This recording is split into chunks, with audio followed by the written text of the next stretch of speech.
E aí galera, beleza?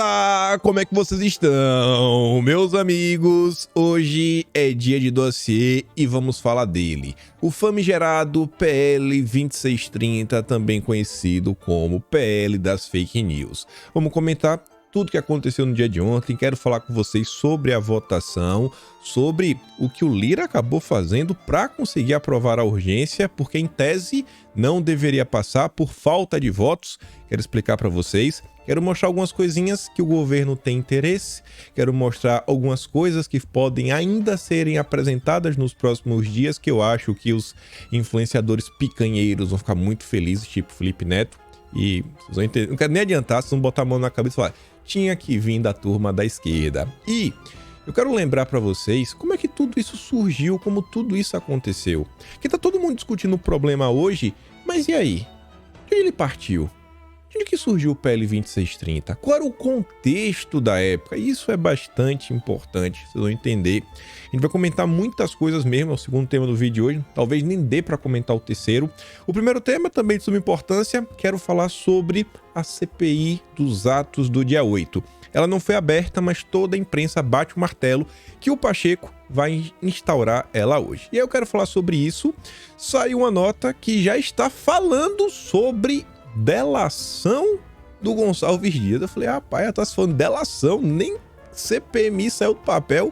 O que é que está acontecendo? E ainda serão mais algumas notas que eu acho que colocam o general numa posição muito complicada. Mas enfim, vamos começar falando sobre isso. Na verdade, trazendo até uma notícia que hoje Jair Messias Bolsonaro prestará um novo depoimento junto à Polícia Federal e envolve aí a questão do dia 8. Tem muito a falar porque o depoimento ainda não aconteceu, tem apenas algumas especulações do que pode ser questionado, etc, tudo mais, mas só para reforçar, Bolsonaro depõe a Polícia Federal pela segunda vez em menos de um mês. Entenda o motivo. O motivo é óbvio, né? Querem saber qual é o envolvimento dele com os atos do dia 8. Ali, ó. Ex-presidente terá que falar sobre suposta incitação aos atos do dia 8 de janeiro. Mas tudo bem. Amanhã, com certeza, a imprensa vai ter informações mínimas, né, sobre o ocorrido se não tiver todo o depoimento na íntegra vazado. Sabe como é que as coisas funcionam. Mas vamos lá. Gente, toda a imprensa está batendo martelo. Globo, Estadão, Veja, Folha de São Paulo, todo mundo. CNN. Pacheco hoje deve instaurar a CPMI. E a Veja fala sobre isso, né, que a CPMI deve sair do papel nesta quarta-feira. Semana passada, Pacheco prometeu que leria na sessão conjunta. Não aconteceu ontem, então está marcado para hoje a priori. E tem a briga aí sobre a presidência e a relatoria. A presidência, a priori, ficaria com os deputados. Isso daí não existe uma regra, mas existe um acordo de cavalheiros, né? Vamos assim, né? Cada um vai uma vez, né? Vamos aqui compartilhar. Me faltou a palavra aqui agora na cabeça. Mas enfim, a última CPMI que aconteceu foi a das fake news. O presidente era um senador, a relatora era uma deputada federal. Então agora os papéis trocam, né? Então vai uma vez um, vai uma vez outro. E como a relatoria deveria, em tese, ficar com o Senado, quem vem trabalhando para assumir a relatoria, como a gente comentou, é o Renan Calheiros. Mas, entretanto, porém, todavia, saiu a notícia, e por mais que todo mundo ainda esteja puto da vida com Lira, lembrem que o Lira, como um bom político do centrão democrático brasileiro, no primeiro lugar está sempre ele, né? Ele sempre se coloca no primeiro lugar. Esse é o grande político do centrão. Eu não estou falando isso de forma aleatória. O que eu quero falar para vocês? É público e notório, e não é de hoje, que o Arthur Lira e o Renan Calheiros, eles não são amigos. Na verdade, eles são inimigos. Eles disputam o controle do estado de Alagoas. O Lira, por mais esteja aí, feito aquele baita cena no dia de ontem, que, rapaz, Lira, a gente vai comentar muita coisa sobre isso, mas ainda assim o Lira, ele não tá contente com os espaços que o Renan Calheiros abocanhou, conseguiu emplacar o filho como ministro, né, do transporte, lá o Renanzinho. Então assim, o governo meio que estaria no impasse, a Veja não tá errada a falar nisso, ó, Planalto, Lira e Renan Calheiros, um dilema, impasse. O governo vai ter que ver, vai fazer o quê? Colocar o Renan Calheiros pode acabar por dar visibilidade, holofotes e tudo mais, e pode meio que deixar o ego do Lira meio chateado, porque aqui não... O Lira não está preocupado com a liberdade de expressão. Agora, a disputa local dele versus Renan Calheiros, ainda mais com eleições no ano que vem, acho que o Lira pode ficar um pouco ciumado. Torço pela briga, mas vamos continuar. O governo tem um foco real de preocupação na CPI do 8 de janeiro. Tô falando uma coisa para vocês nos últimos dias que ainda tá no campo do achismo. Sem brincadeira, né? A intuição. Deixa na intuição falar um pouquinho. Eu venho batendo assim na tecla. Na verdade, eu comecei com um questionamento. Quem seria o Gabas da CPMI dos atos do dia 8? Quem seria o Gabas? Aquele cara que o governo não quer que de jeito nenhum vá depor. Eu tenho certeza que o governo não tá de boa. Pode mandar o Flávio Dino. Por mais que tenha coisa a perguntar, etc, tudo mais, o Flávio Dino tem muito... O governo tem muito mais, né, confiança no Flávio Dino. É um cara descolado, um cara que sabe um pouquinho, tem um conhecimento aí de legislação. O cara vai, o cara sabe se virar. Mas tem aqueles nomes que talvez não tenham o mesmo traquejo. O cara vai lá, o cara acaba colocando os pés pelas mãos, e aí? E aí eu parei para ler essa nota aqui hoje, e eu falei tudo isso daí porque eu vou batendo na tecla para vocês, que eu não sei porquê, mas eu acho que o Múcio pode causar problemas para o governo. Para mim, minha intuição. E essa nota fala que o governo tem um foco real de preocupação. E qual é o foco? Quer evitar que a CPMI descambe para uma crise com os militares ou ruídos na relação com as forças. Você pode perguntar, pô, mas os militares, eles não votam, no sentido assim, né, das votações, um PL, uma PEC, um PLP, ele não faz parte de nada disso, né? Beleza, pode ter ali um outro deputado, tem um certo alinhamento com as forças. Mas quando você para e olha a história do Brasil, e você vê que entra ano, sai ano, teve até uma grande mudança, a gente sai lá do Império, entra numa república, existe uma instituição que está presente em todo esse período, seja em momentos que você tem mais democracia, menos democracia, que o Getúlio Vargas apronta e que depois ele apronta de novo, e que vê os próprios militares, né, durante aí 21 anos, e eles sempre tiveram lá. E assim, 28 anos, desculpa, 28 não, né, eu ia falar que 21 anos aí à frente do país, que foi ali o período de 64 a 85, fora a democratização e o passado, eu acho que é tempo suficiente para, ainda que eles não tenham várias pessoas na máquina, eles saibam, né, como trafegar no processo, etc, tudo mais, talvez causar algum tipo de problema, algum tipo de desgaste, nada, né, encher o ouvido de alguém, ficar, pô, a galera tá ali me atrapalhando, tá enchendo meu saco, pô, joga contra o Lula aí. Eu acho que a turma tá bem chateada. E ele diz, ó, que pelo contrário, a meta é manter o quadro de harmonia institucional obtido a duras penas nos últimos meses. E aí, assim que teve aquela crise com o GSI, o Dilma já saiu em campo, os petistas, não que a gente vai acabar com o GSI, vamos colocar um civil agora lá, a gente vai tocar o terror. E aí, em menos de uma semana desse discurso, né, que pé na porta, que faz e acontece, o petismo já baixou o tom. Vem o Capelli falar, ó, não há projeto de nação próspera e soberana no mundo sem uma relação harmônica entre civis e militares. Já começou a recuar. É assim nos Estados Unidos, lá no Oriente.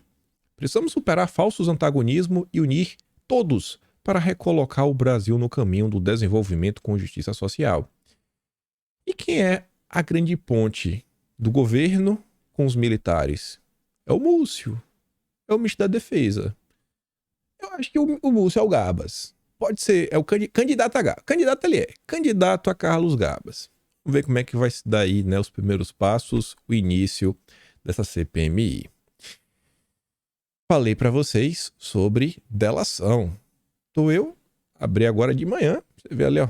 6 da manhã foi publicada a nota. O Paulo Capelli, até primo, viu? É primo mesmo, sem brincadeira. Ele é primo do Ricardo Capelli. Escreve lá no Metrópolis. Oposição mira delação de Gonçalves Dias contra Lula.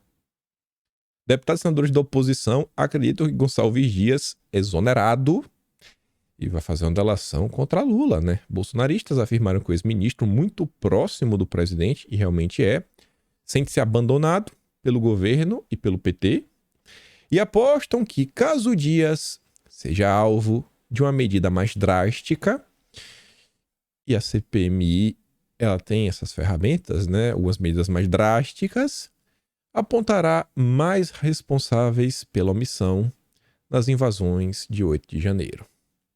Eu acho que o Gonçalves Dias, o PT, vai ter que entrar em campo, tá bem convicto que o general não vai criar mais problemas. E aí, veja, essa matéria aqui é do Otávio Guedes, Globo News, boca de latrina, aquele que a música entrou na boca dele, não deve escovar o dente direito.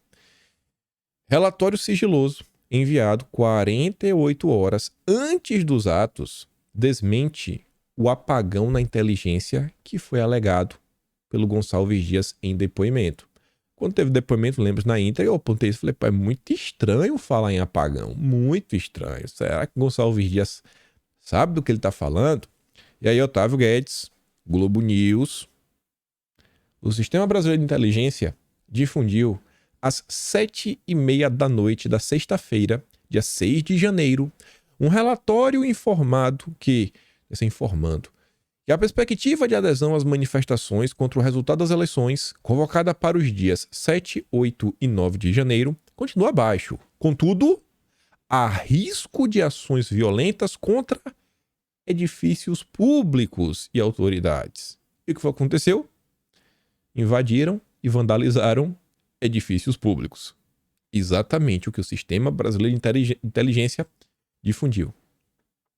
Destaca-se a convocação por parte de organizadores de caravana para o deslocamento para Brasília de manifestantes com acesso a armas e a intenção manifesta de invadir o Congresso. Olha só, estava claro que eles queriam invadir o Congresso. Outros edifícios na esplanada dos ministérios poderiam ser alvo de ações violentas. E isso aconteceu. Ou seja, foi tudo avisado pelo Sistema Brasileiro de Inteligência. 7 horas e 30 minutos da sexta-feira, dia 6. Será que não tinha tempo suficiente para chamar mais pessoas, aumentar o efetivo? O relatório com a informação está no cofre da Comissão de Controle das Atividades de Inteligência do Congresso Nacional e o relatório desmente o depoimento que o ex-chefe do GSI, o Gonçalves Dias, deu na última sexta-feira à Polícia Federal sobre a suposta omissão na tentativa de golpe do dia 8 de janeiro.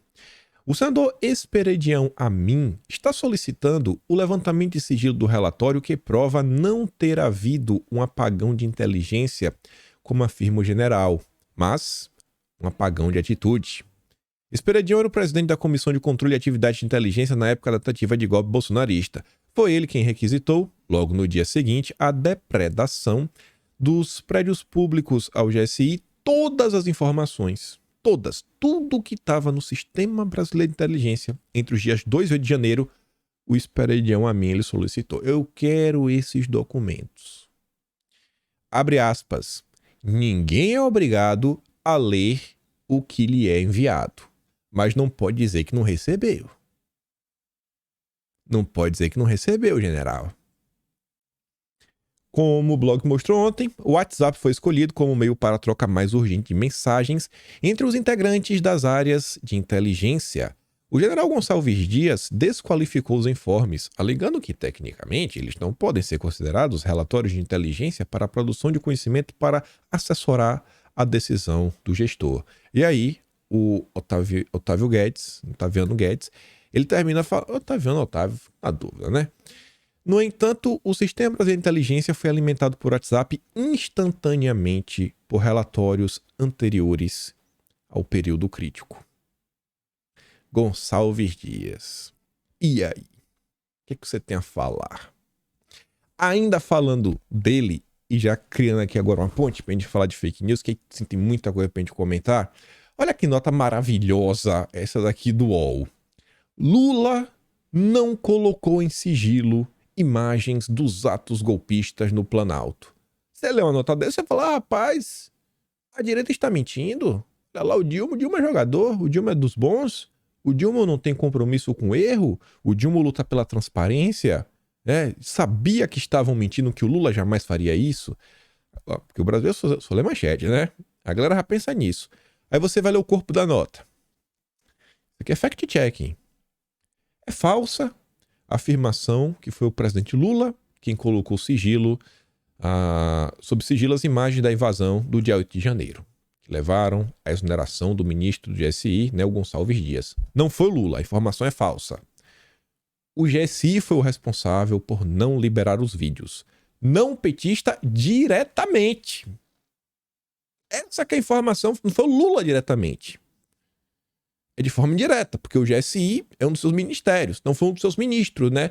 Na verdade, não foi nem dos seus ministros, foi um dos funcionários do GSI, alguém do GSI. Então não foi o Lula, gente. Diretamente não foi ele, foi o GSI, que é o ministério que está sob o comando do Lula. Pô, bicho, não mintam, não mintam. Aí você vê uma notícia como essa. O GSI é ou não é do Lula? Então Lula não tem gerência sobre o GSI. Ele tem gerência, mas não é culpa dele, né? Ele não sabia de nada, ele foi enganado.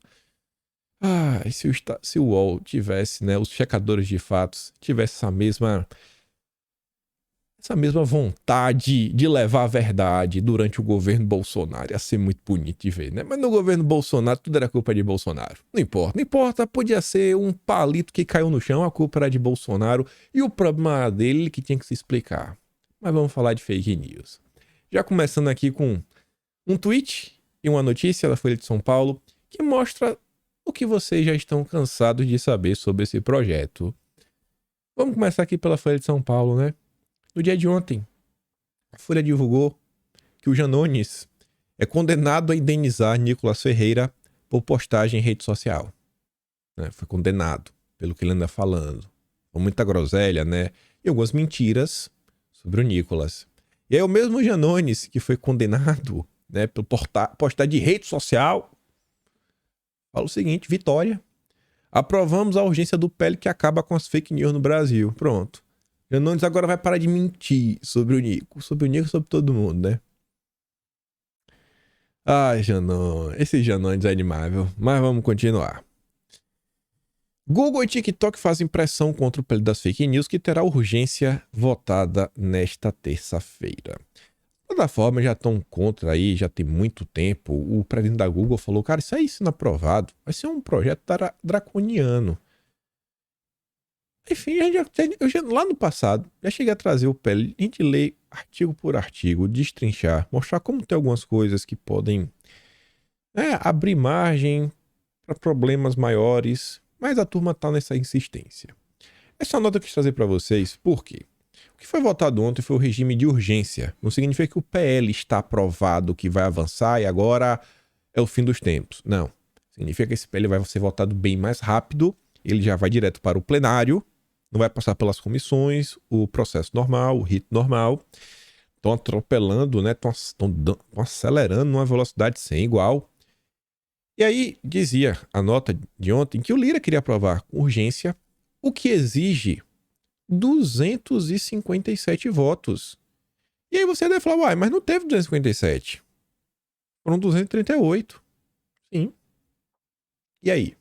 E aí a gente vai falar sobre isso. Caso isso aconteça, a tramitação do PL é acelerada e o texto pode ir diretamente ao plenário já na próxima semana. Foi lá no site oficial da Câmara dos Deputados. Mais uma nota, o Lira confirma a votação de projeto de combate às fake news. Relator discutirá texto com líderes. Matéria que saiu ontem, 10h12 da manhã.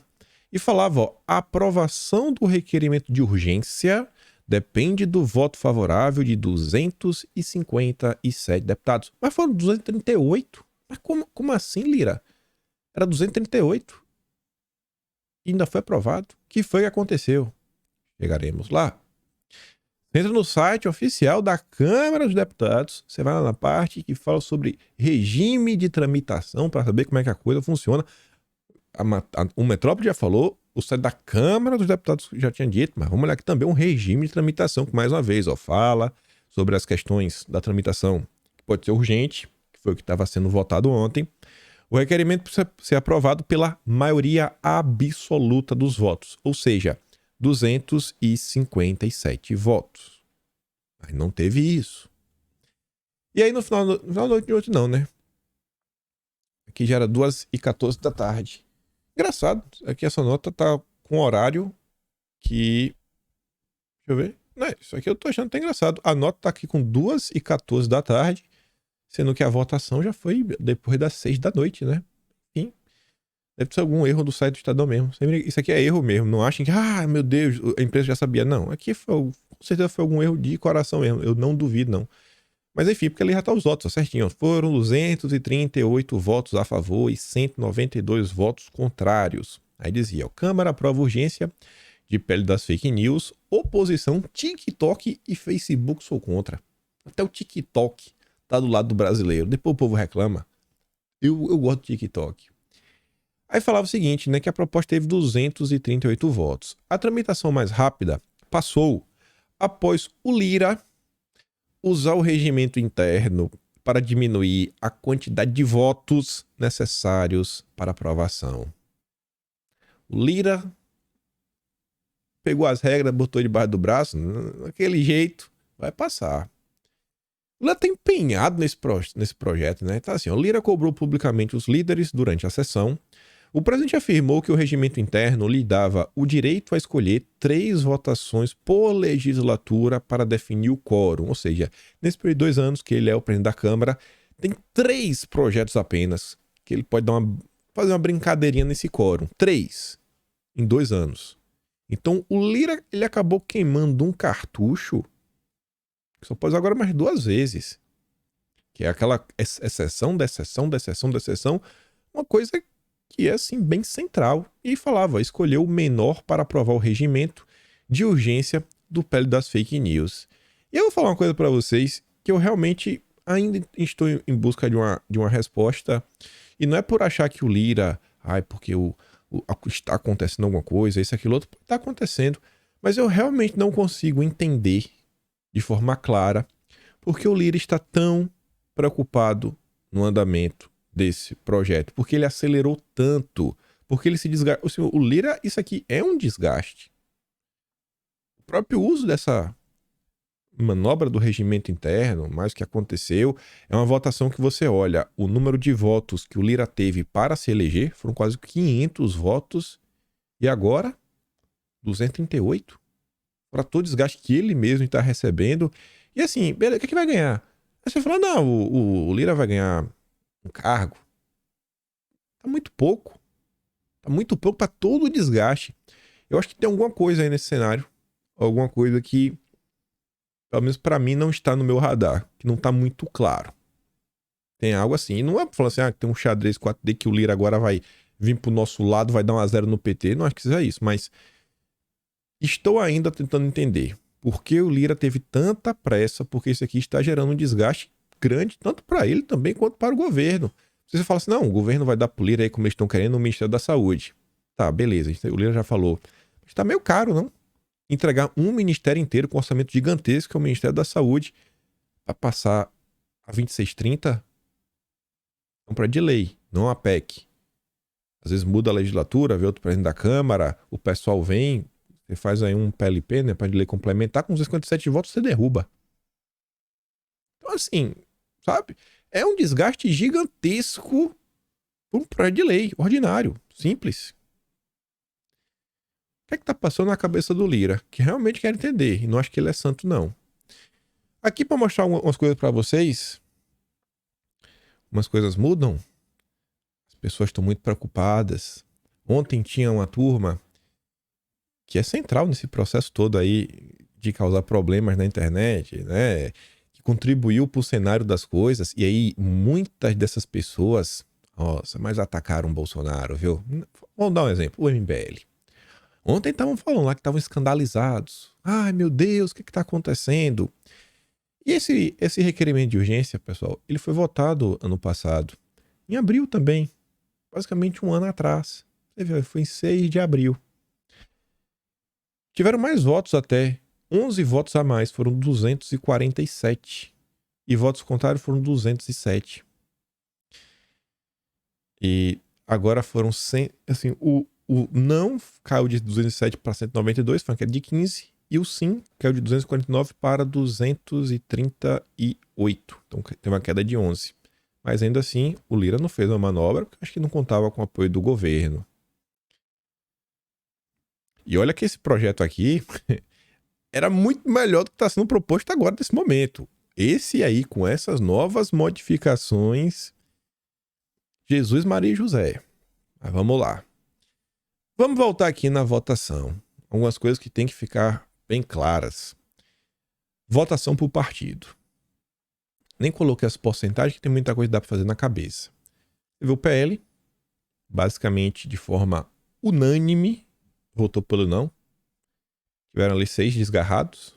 E tem alguns que não votaram, né? Porque são 99 deputados. O União Brasil surpreendeu, pelo menos a mim. 28 não contra 19 votos sim. Até o PP do Lira. 21 não e 17 sim, o que também reforça o meu questionamento, por que o Lira está tão preocupado. Porque se fosse algo assim, a gente já tivesse acordado, eu acho que o PP teria votado de forma mais unida, né? Ainda mais o Lira tem força dentro do partido. Aí você vê o PSD, gente, do Kassab, que tá o partido do Pacheco, né? No colo, daquele jeito. 15 não, 16 sim. É basicamente meio a meio, o partido é dividido. Aí você vai para o MDB. Pronto, o MDB agora já vai começar a desandar. 12 não, 21 sim. Então tá... O sim tá 150% maior do que o não. É um pouquinho maior. Aí você olha o Podemos. O Podemos. 9 votos não, 1 sim. E é agora que vem a grande surpresa do dia. O partido que mais votou favoravelmente foi o PT, 64 votos. E o partido que ajudou a avançar com o PL 2630 é o Republicanos. 28 votos sim. E isso daqui não é o Republicano sozinho, não. Isso aqui se chama Marcos Pereira, o mesmo deputado federal que controla o partido com punho de aço, que atuou energicamente na semana passada para o Rodrigo Pacheco adiar a sessão do Congresso e não teve a leitura da CPMI. Se não fosse os vídeos aí do Gonçalves Dias, hein? Esse é o senhor Marcos Pereira. Um PL que está sendo pontuado aí pelos mais diversos grupos, que pode beneficiar a Rede Globo. Inclusive o Marcos Pereira estava anteontem onde? Na Globo News. Defendendo a reforma tributária. Que falar, né? Imposto verde, regulamentação do mercado de carbono, o que um cara como ele, que se diz também, né, um líder religioso, que dizia ser fiel, temente a Deus, né, que lê a Bíblia, Deus fez a terra para o homem, né, usufruir. Ele está começando querendo controlar a forma que o homem usufrui a terra com crédito de carbono. Isso daí acho que não é muito cristão, não. O senhor Marcos Pereira avançou com o tema. Marcos Pereira. Isso porque o Republicanos conseguiu se manter aí numa posição relativamente ok nas eleições de 2022, graças aos candidatos de Bolsonaro que estavam compondo a sigla. Esse é o Marcos Pereira. Rifou todo mundo. Esse daí não é difícil de descobrir o que ele deve estar achando, né? O interesse dele em trabalhar tão arduamente para aprovar isso daí. Se chama Marcos Pereira. E se você olhar quanto é 238, que foi o número de votos a favor, né, do sim, menos 28, 210. 238, menos 28, 210. Quantos votos não tiveram aí? 192. Quanto é 192 mais esses 28? Se os 28 deputados do Republicanos que votaram sim tivessem votado não, seria 220 pelo não. O requerimento de urgência não teria sido aprovado. O fiel da balança que garantiu a tramitação em regime de urgência se chama Marcos Pereira. Isso tem que estar bem claro para o Brasil. Todos os evangélicos, principalmente a turma da Universal, tem que chegar nos bispos, a turma da Record tem que estar sabendo o que esse cara está fazendo. Esse cara está destruindo o país.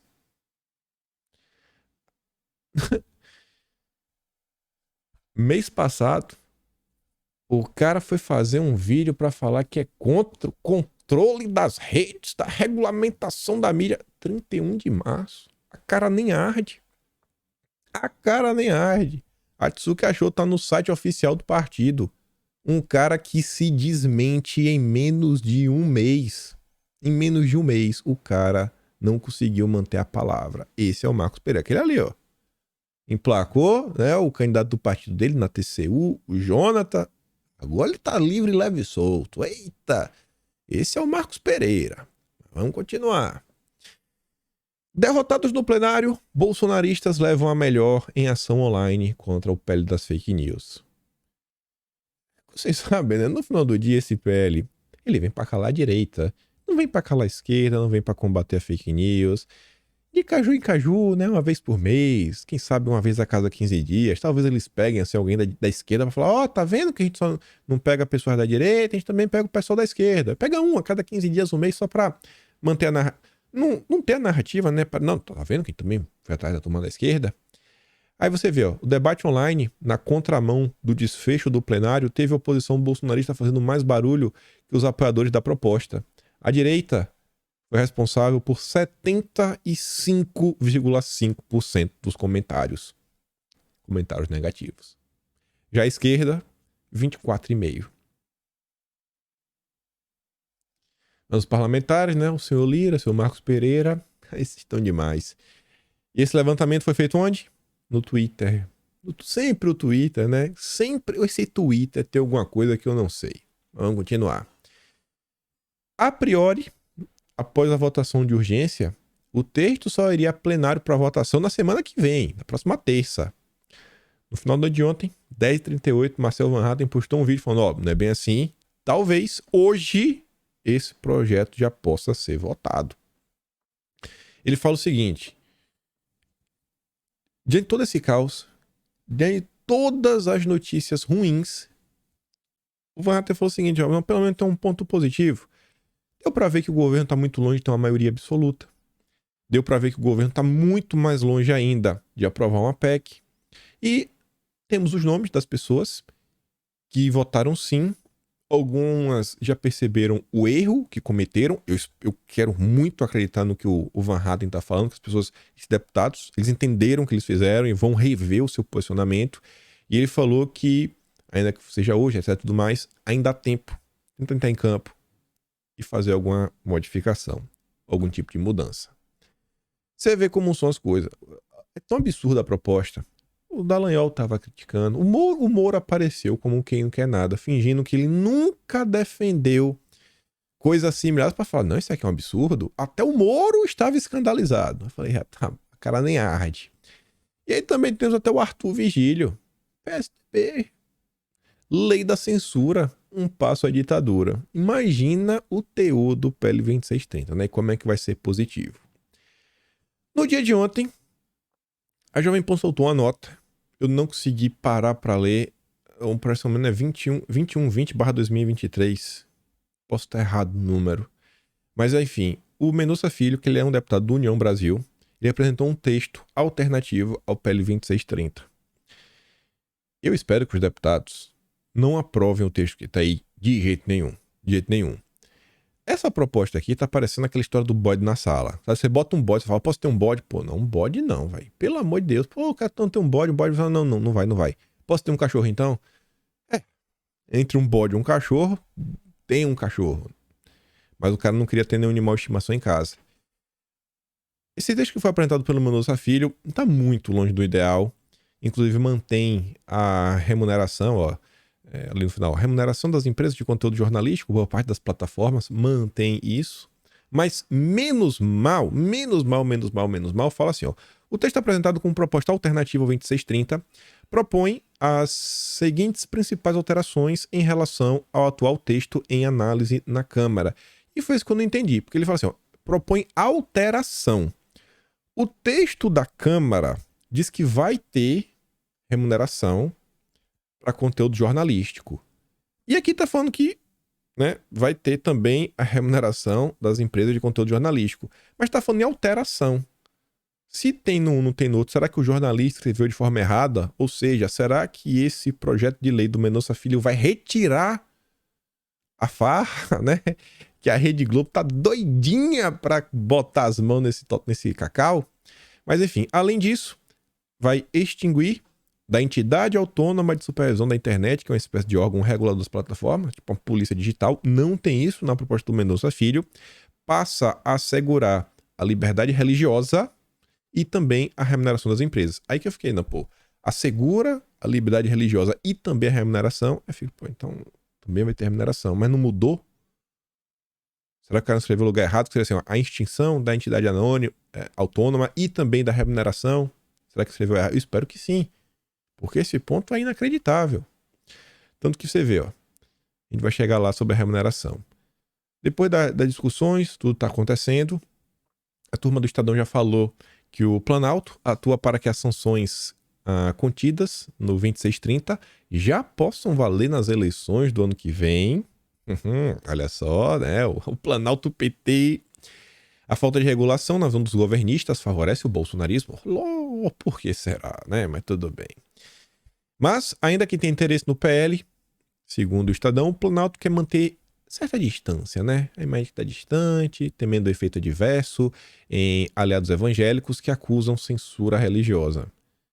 Eu quero saber se realmente alguém acredita que o PT está longe disso. Isso aqui eu falei na introdução. Além da remuneração do conteúdo jornalístico, repórter Renato, que agora está trabalhando no Correio Brasiliense, comenta: PL das fake news. Deputados querem obrigar remuneração de criadores de conteúdo. Quais criadores? Qualquer um? A turma da direita vai ganhar também? Acho que não. Quem deve ganhar? Brasil 247, Diário do Centro do Mundo, Meteoro Brasil, Galãs Feios, Gabriela Prioli, Felipe Neto. Os conteúdos que ele fizer, né? Bons, eu acho. Não sei, porque fala assim, ó. Deputados da base do governo devem incluir uma medida no PL das fake news que obriga que plataformas de redes sociais remunerem criadores de conteúdo. Porreta, viu? Imagina. A farra tá demais. A turma não tem nem vergonha na cara. Aí nesse meio tempo, enquanto todo mundo aí do governo, né, dos petistas, dos piqueiros, doido pra proposta avançar, a Associação de Mercado Publicitário se coloca contra o PL das fake news. Nós estamos tendo acesso a textos extraoficiais que nos causam preocupações por trazerem definições sobre mídia programática, novas responsabilidades comerciais, regras para negócio em empresas estrangeiras, entre outros pontos que afetam a operação de muitos dos nossos associados e do mercado publicitário de forma geral, coloca o IAB. Restringir a publicidade não é a única nem a melhor maneira de tornar a internet um lugar mais seguro. E outra coisa, quando eles falam assim, ó, estamos tendo acesso a textos extraoficiais, é porque até o texto, gente, não foi entregue. O pessoal voltou à audiência ontem e nem o texto existe. O IAB Brasil ainda destaca que o debate sobre a regulação de publicidade e tecnologias precisa incluir as empresas que serão diretamente afetadas, não só as Big Tech, a fim de torná-lo mais democrático. E aí, esse IAB, né, essa entidade, ela agrupa várias empresas, dentre elas a Globo. Aí o Metrópole soltou primeiro aquela nota, depois fala o que a Globo diz não ter sido consultada sobre texto contra a pele das fake news. Qual texto? O do IAB Brasil. Tá lá, ó. Globo informou a coluna que não foi consultada sobre o texto de oposição. Não, eu sou a favor, não me chamaram. A associação que representa as empresas de publicidade digital, da qual a Globo faz parte, disse estar preocupada com as versões dupla de lei divulgadas pela imprensa. Qual é a posição oficial da Globo? E é oficial mesmo, porque isso aqui é um editorial em nome do Grupo Globo.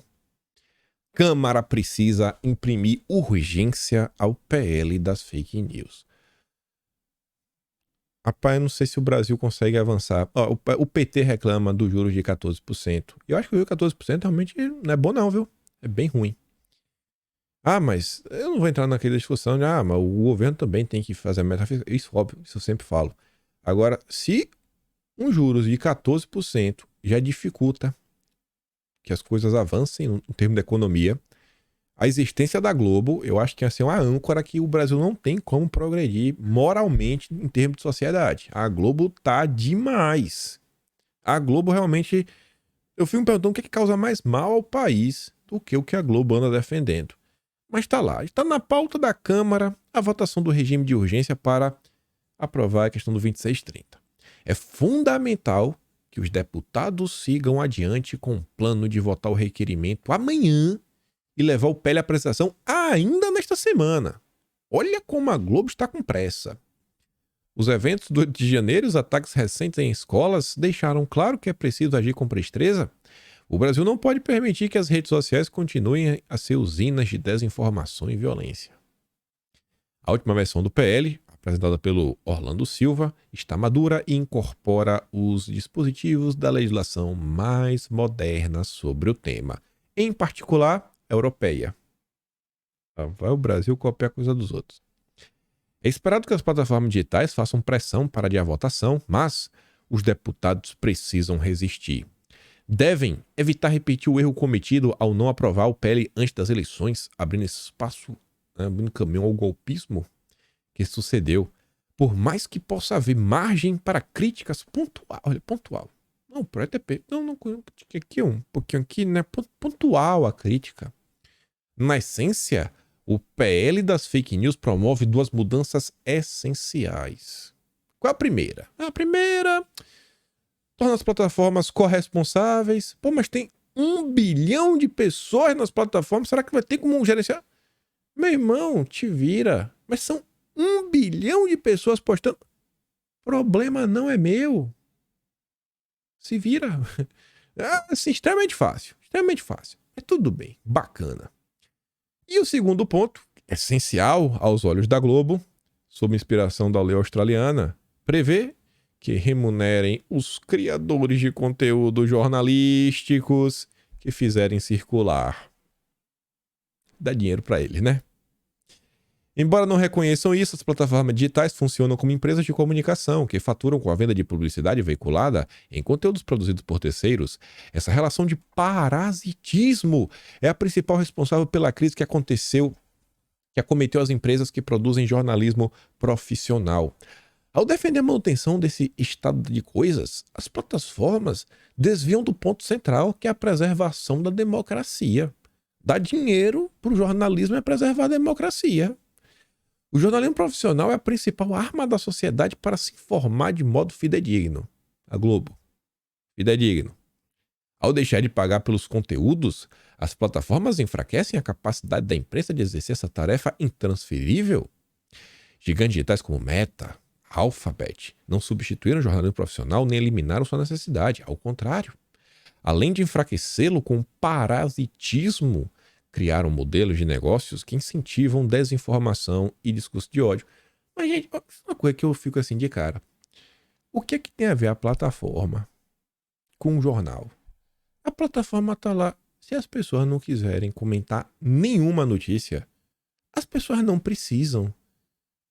Então não é a plataforma que controla se conteúdo jornalístico tá ou não está sendo postado. Tá entendendo? Assim, é umas coisas que eu fico de cara. Não, mas as pessoas estão postando. Pronto. Vai lá, o cara que postou, cobra dele, né? Fala assim, aí, não, porque você postou? Não pode. Proibido. Proibido postar qualquer tipo de print do meu jornal. Rapaz, é brincadeira as coisas. Aí vem, ó.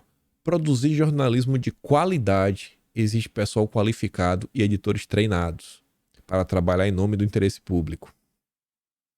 Vocês acham que a Rede Globo trabalha em nome do interesse público? Os projetos montados pelas plataformas para atenuar o parasitismo se revelaram insuficientes. A timidez desses esforços é a melhor prova de que, enquanto a legislação for generosa com elas, nada mudará. Com poderio financeiro e alcance global, elas têm fugido de qualquer discussão minimamente justa para pagar pelo conteúdo jornalístico que circula nas redes. No jargão dos economistas, trata-se de uma falha de mercado que não será corrigida sem uma regulação rigorosa como a do PL. Não há mais tempo a perder para aprová-lo. Querer mudar, querer realmente dar a notícia, se renovar, isso a Globo não quer. Isso a Globo não quer. Não quer.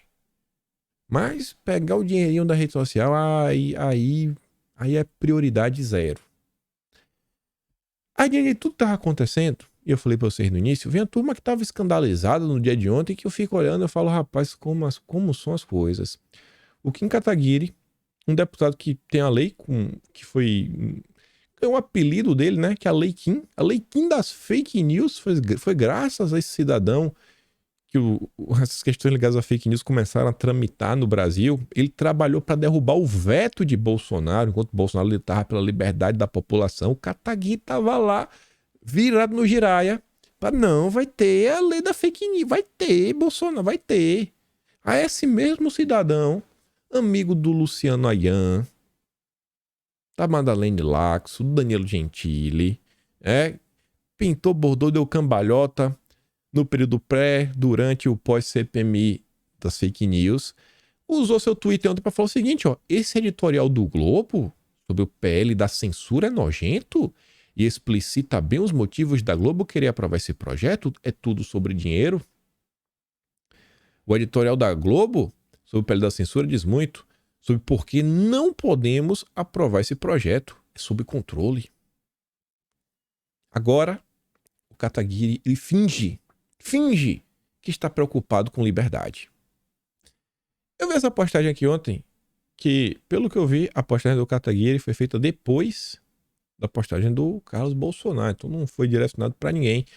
Mas é aquela típica mensagem que eu acho que eu consigo encaixar várias... A carapuça serve para, Maria, umas 50 pessoas no Brasil. 50, assim, dos famosos. Todos que ajudaram a destruir o Brasil, hoje se colocam surpresos para ser a oposição moderada imposta pelo sistema. Não, meu Deus, eu estou escandalizado. Olha o que o PT está fazendo. Não, eu vou ser oposição. O Kataguiri, após a manifestação do 12 de setembro de 2021 contra Bolsonaro, aquela que o Amoedo tirou uma foto com a bandeira da Força Sindical atrás, aquela foi sensacional. Ele falou, estaremos unidos com a esquerda até a queda de Bolsonaro. O cara se uniu ao Lula, ao PT. Foi lá apresentar pedido de impeachment cheirando o cangote do José Guimarães, o atual líder do governo na Câmara. Tava lá abraçado, o dedinho assim, ó, vamos aqui, vamos derrubar Bolsonaro. Agora tá... Meu Deus, olha o que o PT está fazendo, olha o que a Globo está fazendo. Esse é o Kim Kataguiri. E é o mesmo modus que tentaram e continuam fazendo com o Bolsonaro. É exatamente isso. O Bolsonaro foi a mesma coisa. Sempre usando as ferramentas mais próximas e gananciosas sem pensar no que verdadeiramente importa. A soberba de ególatras que vivem no mundo da fantasia e creem que like é sucesso, alinhado com pregação para convertido, não contribuem para mudar o país.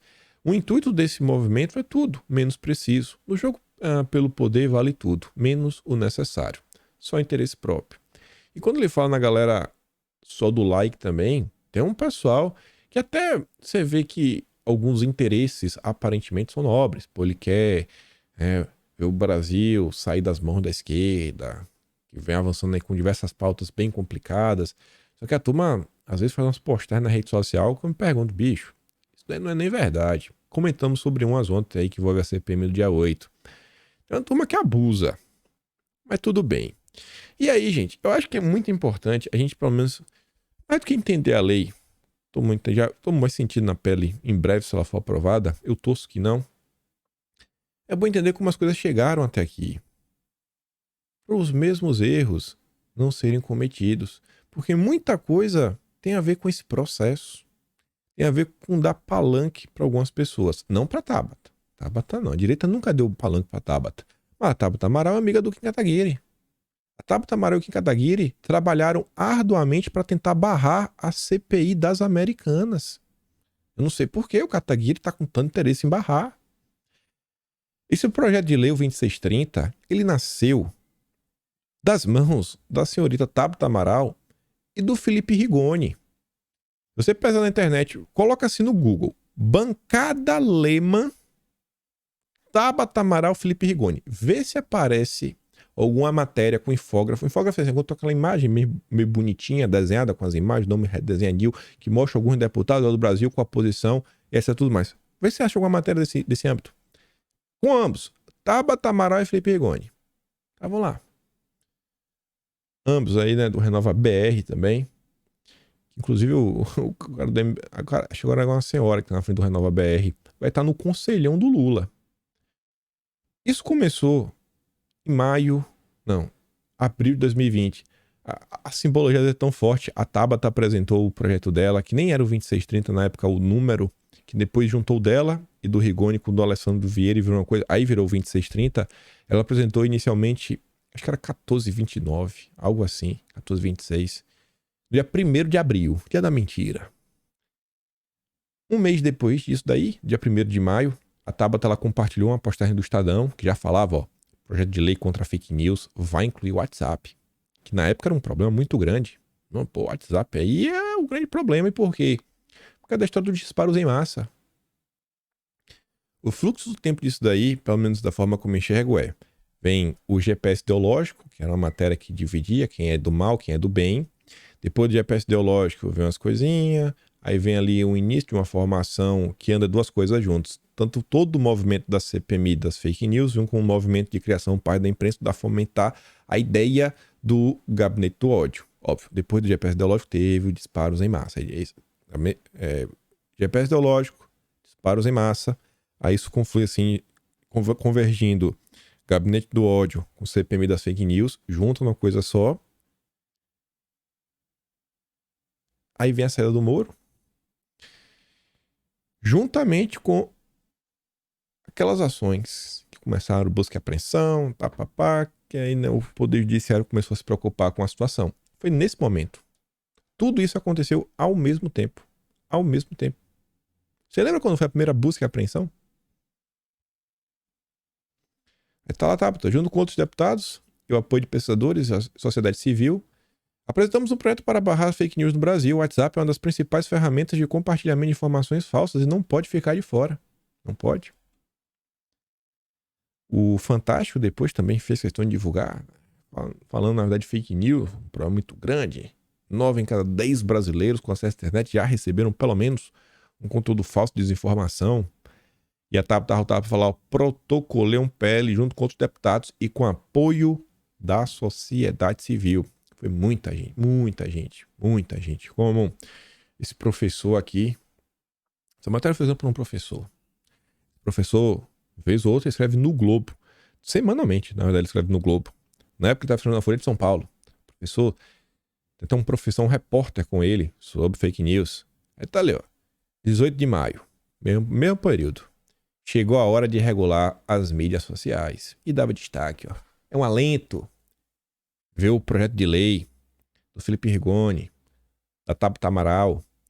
E aí lá bastante no texto ele falava o seguinte, ó, temos uma lei em discussão que é razoável e que encontrou o seu momento. Encontrou o momento. E aquele período de maio e abril de 2020, mas foi uma mudança. Ainda mais que foi ali, o início da pandemia, foi uma mudança. Mudou o eixo da Terra naquele momento, ainda mais no Brasil, né? Assim, literalmente, tem o antes e depois. A saída de Sérgio Fernando Moro tem o antes e o depois. E esse é uma das coisas que me deixa, às vezes, assim, maluco, que eu falo assim, bicho, como é que a turma da direita pode esquecer tudo o que aconteceu? Como é que a turma pode não entender que todo esse caos é exatamente depois dali? Beleza que tinha CPMI da seguinte, ela já estava até perdendo força, ela começou em janeiro, teve lá o caso do Hans River, ninguém estava nem mais dando atenção, falei, bicho, tá meio complicado, não vai para nenhum lugar isso daqui, tá dando ruim, vai se virar contra a esquerda. E aí a coisa vai indo, o governo com os trancos e barrancos, mesmo na pandemia indo, aí vem isso daí. E aí, velho, foi uma complicação, e o senhor Moro, mas feio de malvadeza, foi malvado. Mas vamos lá, ó. Encontrou seu momento. Ainda mais para lembrar o momento na época. Isso aqui foi uma postagem do momento. Um momento em que o Felipe Neto ele não só fez uma postagem no Twitter. Aqui para mostrar para vocês. É hora de tirarmos o poder do uso político da bandeira do Brasil da extrema-direita? A bandeira não pertence a eles, pertence a todo o povo brasileiro. Bom, o Felipe Neto tirou logo depois. Ele não ficou muito tempo com a bandeira. E aí, quando o Felipe Neto deu a ordem de colocar a bandeirinha no perfil, sabe quem seguiu o Felipe Neto? Kataguiri, MBL, Renan Santos, vem pra rua. Marilis, o próprio MBL, Fernando Holliday, olha o Holliday, que agora virou direito o Holliday, né? E tudo bem, vida que segue. O momento onde as coisas se encaixavam. 19 de maio, todas as coisas confluindo. Não tinha nem um mês que Moro também tinha deixado o governo. Onde é que estava o Felipe Neto? No Roda Viva. Isso aqui é um divisor de águas.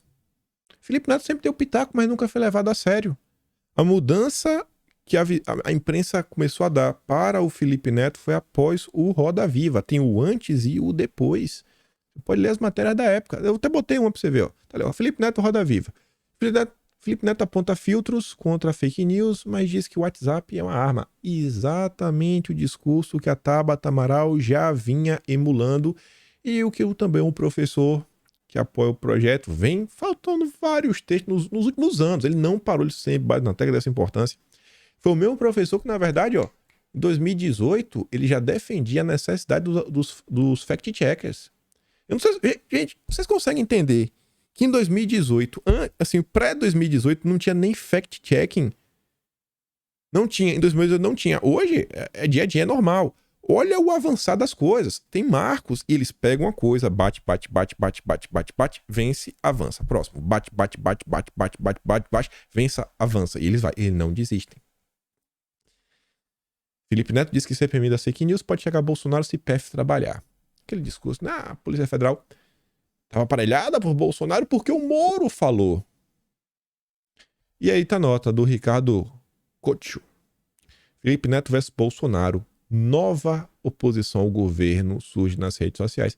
Aí eu marco. Me diz aí quando é que você lembra de Felipe Neto contra Bolsonaro antes do Roda Viva. O que vem na tua cabeça aí? Me pontua aí qual foi as tretas que aconteceram em 2019 que tiveram participação do Felipe Neto. 2018. Me aponta. Quais foram as tretas? Então, assim, é o momento. Olha como tudo acontecia naquele período. Ainda tem mais. Foi nesse mesmo período, nesse mesmo intervalo assim de 30 dias, que surgiu no Twitter do Brasil. Não, no Brasil não. No Twitter, um perfil de um grupo que lutava contra as mentiras. Quando ele via que tinha lá um canal, um site que postava mentiras, ele ia pra cima dos anunciantes. Tá vendo ali? Não sei se o telefone captou. Meu pai deixou o celular ali, ó. Falei um coisa lá. Aqui está o que eu achei na web. Estou sendo espionado, viu? Já veio com medo agora, mas tudo bem. Um grupo que tava lá, você postou mentira, vamos pra cima desse grupo, vamos pra cima, não desmonetiza, vamos tirar aqui uma propaganda, A Jovem Pan, olha só, isso começou com página da direita. Extrema direita, conservador, blá blá blá, bolsonaristas. Chegou na Jovem Pan. Hoje a Jovem Pan segue esse problema. E não é com a plataforma. O grupo. E não, tem que desmonetizar a Jovem Pan, porque a Jovem Pan apoia isso, apoia aquilo outro, papapá, titi, ttt. Quando esse grupo surgiu, foi nesse período, essa nota aqui da Neofidia foi publicada no dia 21 de maio de 2020. Esse grupo foi criado no Brasil, o perfil, basicamente entre o dia 16 e o dia 19 de maio. Não sei a data precisa. Foi nesses 3 dias. Em apenas 72 horas, a versão brasileira desse grupo conquistou quase 100 mil seguidores e recebeu o apoio do apresentador de TV Luciano Huck e do youtuber Felipe Neto. Quando eles foram pra cima na época, acho que foi, não sei se foi, acho que foi o Jornal da Cidade Online. Aí eles foram, eles falam com a Dell, que é de computador. A Dell retirou os anúncios. E aí começou a ter uma hashtag que na época, em 2020, que era pra boicotar a Dell. E aí o Kataguiri, que estava ontem fingindo que estava escandalizado, o Kataguiri fez pouco. Falou assim, ó, em contraposição à campanha bolsonarista não compre Dell, hoje vou fazer uma live jogando Dotinha no meu Dell Inspiron. Ainda faz propaganda e dá risada. Ou seja, o Kim Kataguiri, ele apoiou aquele grupo. E hoje eu tenho certeza que ele... Eu tenho certeza porque já me falaram, quando ele vai nos podcasts com o Monark, com o Flow, etc, eles falam, porque aquele grupo, meu Deus, olha o que a esquerda está fazendo. Eu tenho memória, eu não esqueço dessas coisas. Eu tenho memória, Kataguiri. Você vê, ó, Na época foi tão coisa que até o Banco do Brasil falou que não, meu Deus do céu, já estamos sabendo, já vamos remover nossa propaganda. E todo mundo ficava assim de cara, rapaz, um perfil no Twitter fala e o turma vai e tira a propaganda. E aí o Leandro Ruschel marcou Bolsonaro, o Secom, na época, falou assim, para um banco estatal, palavra do Leandro Ruschel, discriminando o site jornalístico com inclinação conservadora, seguindo mera denúncia sem provas de perfil anônimo, aparentemente ligado à esquerda, é preciso rever essa decisão. Ao Vanguard respondia, Ruschel, estamos cientes da importância do jornalismo independente, nem toda a comunicação do que é público depende de nós, mas já estamos contornando a situação. Agradecemos pelo retorno e pode contar com o governo na defesa da liberdade de expressão. Aí a Tábua Amaral falava, peraí, completamos hoje nossa repressão na PGR contra a SECOM. Fábio Vanguard se comprometeu a contornar uma decisão do Banco do Brasil, que publicamente assumiu que não faria mais publicidade em um site com fortes indícios. Pô, então não tá provado, né? Então aquela presunção de inocência é meio complicado, né, Tabata? Fortes indícios. Forte indício de fake news. Isso tudo foi no período, gente. Tudo no período, assim, coisa de um mês. Como o cara falou, cara, tá no contexto. Então, as coisas, elas não avançam assim de forma aleatória. São várias coisas, são várias frentes diferentes, várias coisas que vão acontecendo. Chegando aqui ao final do tema, pegou uma postagem da Tabla aqui, no final do mês de maio, era o Rodrigo Maia falando, pô, esse assunto aí da fake news precisa de uma solução. Pô, o judiciário começando nem vai chegar. Aí tem a CPMI da fake news no Congresso, a gente precisa pensar numa lei. Pô, pensar numa lei, né? Então, tem o Alessandro Vieira, né, o 2630, vai ter prosseguimento na Câmara, que dissemina mentiras, tem que ser responsabilizado, assim como as plataformas. Então, vem de várias alas, vários pontos diferentes. Por isso que eu acho que realmente é importante pensar no que anda fazendo, no que anda divulgando. Às vezes colocar o ego, o projeto político, o próprio projeto político acima de tudo, como foi a turma da MBL. Então, assim, é complicado. O que Sérgio Moro fez. Se a gente tá vivendo esse estado de coisas hoje, é muito mais pelo isentão do que qualquer um outro. Da mesma forma, você pode falar, pô, o Bolsonaro perdeu pra ele mesmo. Sim, perdeu pra ele mesmo. Você também pode falar, pô, o Bolsonaro também perdeu por causa do isentão, né? Foram 2 milhões de votos. 2 milhões de votos não é muita coisa, não. Se não fosse, talvez, algumas movimentações, mesmo o Bolsonaro cometendo talvez os erros, etc, tudo mais, talvez pudesse ter ido pra frente. É muito fácil, às vezes, você pontuar uma pessoa e falar, aquela pessoa é culpada. Acho que todo mundo é culpado. É meio pesado de falar isso, mas todo mundo é culpado, todo mundo podia ter feito mais um pouco. Todo mundo errou em algum determinado ponto. Uns mais, outros menos. Uns de forma intencional, outros de forma não intencional. Mas nada acontece assim do dia pra noite num estalar de dedos. E aí, pra gente encerrar o tema trazendo outro assunto, que é o que eu comentei no vídeo ontem, eu quero muito acreditar que a direita teve apenas um mini relapso, né? Deu uma fraquejada, vai voltar, porque tiveram muitas postagens assim que não ajudam em nada. Foram postadas nas últimas horas, tentando acusar que a Gleisi Hoffmann estava no ato dia 8, isso é mentira, não estava, isso é mentira. Pegaram lá uma senhorita pra falar que parecia com a filha da Dilma, meu Deus. Postaram que a bandeira do Rio Grande do Sul era do MST. E a esquerda montou em cima, e tudo isso no meio do tempo que está sendo votado um projeto como esse. Então é necessário ter um pouco mais de responsabilidade com tudo. E tem algumas histórias, tem alguns mitos na direita que é o seguinte: a esquerda não briga. Pô, quem fala isso que não segue a esquerda. Não, eles sempre se unem. Pô, não é bem assim. Não é bem assim. Não é bem assim. Eles sempre se unem. Não é bem assim. Depende da situação.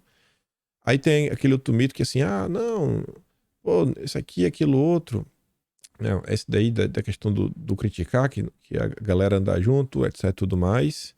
E tem uma coisa também que eu vi, mas enfim, agora não nem vem mais na minha cabeça. Mas é de falar que a esquerda tá sempre junta, que o problema é esse, que falta união. E a gente tem uma galera que às vezes realmente é melhor assim falar, irmão, beleza, você falou que é que você mudou, você melhorou de vida, mas anda aí no teu caminho, eu vou andar aqui no meu. Porque no passado, tu pensa assim na escola, né? O cara era o maior baderneiro da escola, brigou com Deus e o mundo. Deus e o mundo. Aí esse cara saiu de uma escola, foi pra outra escola. Tu sabe da fama do cara, o cara falou, não, velho, eu mudei, eu não tô mais querendo brigar, tô de boa. Tu não tem nem medo dele ter uma recaída, mas ele brigou com tanta gente da outra escola, que daqui a pouco tu anda com ele, aí quando a galera da outra escola vê ele na rua, quiser procurar uma confusão, tu tá do lado, e aí tu sobra. Eu realmente espero assim, tem algumas pessoas que têm salvação, né? O perdão tá aí, ser cristão é isso. Agora tem uma galera que, assim, não tem como você tirar a consequência e todo esse estado das coisas do colo dessa turma. Não dá, não dá. Tem uma galera que realmente jogou e jogou contra e só fez atrapalhar. Fora que tem uma galera que só começou a se importar com 2630 nas últimas 48 horas. Nas últimas 48 horas. Eles passaram aí mais de 2 anos calados, quando não apoiando esse tipo de iniciativa. Que Deus proteja o Brasil, sabe? Eu sei que o amanhã vai ser pior do que hoje, mas que pelo menos isso daí não avance, não da forma como está sendo proposto, porque realmente é ruim, viu? Tá ruim, tá pesado. Eu fico por aqui, se gosta do meu trabalho, passa no meu canal, tem um botão de valeu, tem um peito na descrição, tem um atraso brasileiro, kimpaim.com, sem BR, tá lá o de fevereiro, de janeiro, contando a história, né? Para assuntos como esse, queria poder ter contado toda essa história de forma mais detalhada, mas só tive a ideia mais ou menos agora, no início do ano, né? Mas vamos contar de forma bem contada esses próximos anos. E é isso. Fico por aqui, compartilha esse vídeo, me ajuda. Isso eu peço para ajudar. É só um clique. E eu espero estar aqui amanhã e também vocês. Que grande beijo, abraço, tamo juntos. Valeu, meus amigos. Fui!